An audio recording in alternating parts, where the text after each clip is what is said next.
Bom, ícones, então vamos para exemplos, de aplicações das leis de Newton.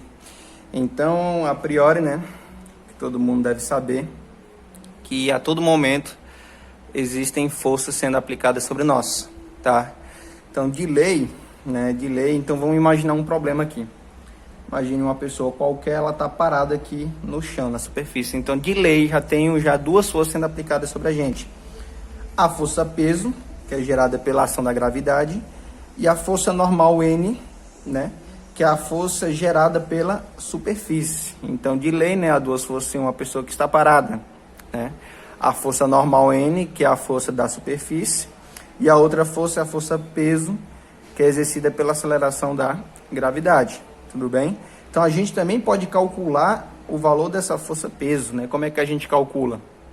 Peso, que é o P, é igual a massa vezes a minha gravidade, certo? Ou seja, então meu peso aqui na Terra é 1, certo? E se eu fosse para a Lua, calcular meu peso lá na Lua, seria outro. Por quê?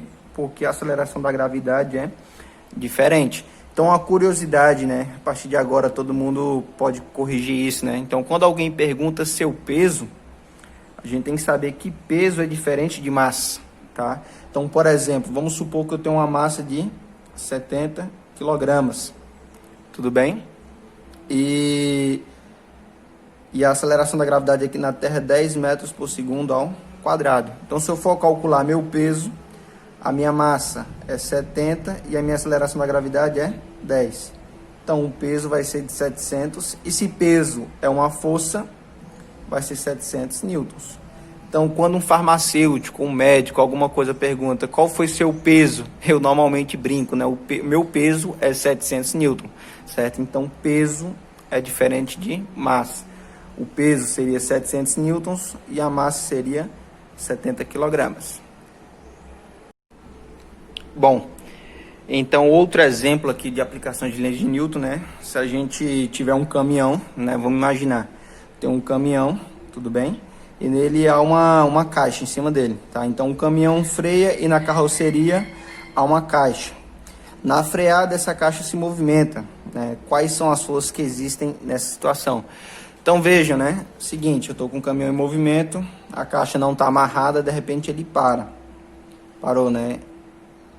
Stop, parou, certo? Então, por acaso essa caixa, ela se movimentou, ok? Com a velocidade V para frente.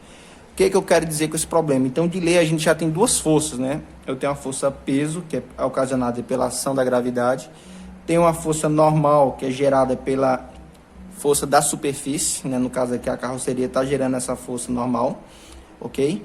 E a partir do momento em que essa caixa se movimenta, existe, pessoa, uma força chamada força de atrito.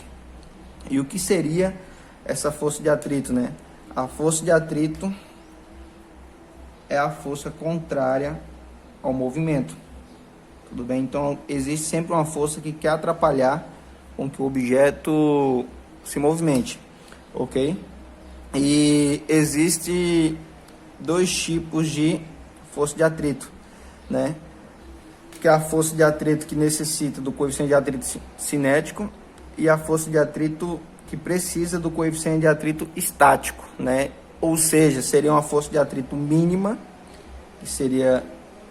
que utilizaria o coeficiente de atrito cinético, tá? Que é a letra grega mu e um Czinho.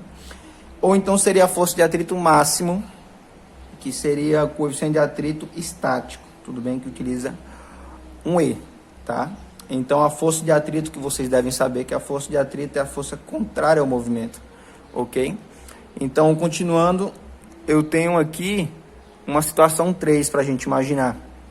Uma caixa suspensa por uma mola, Então, o que é que a gente desenha o diagrama de força? Aqui eu fiz pequeno, então aumentei.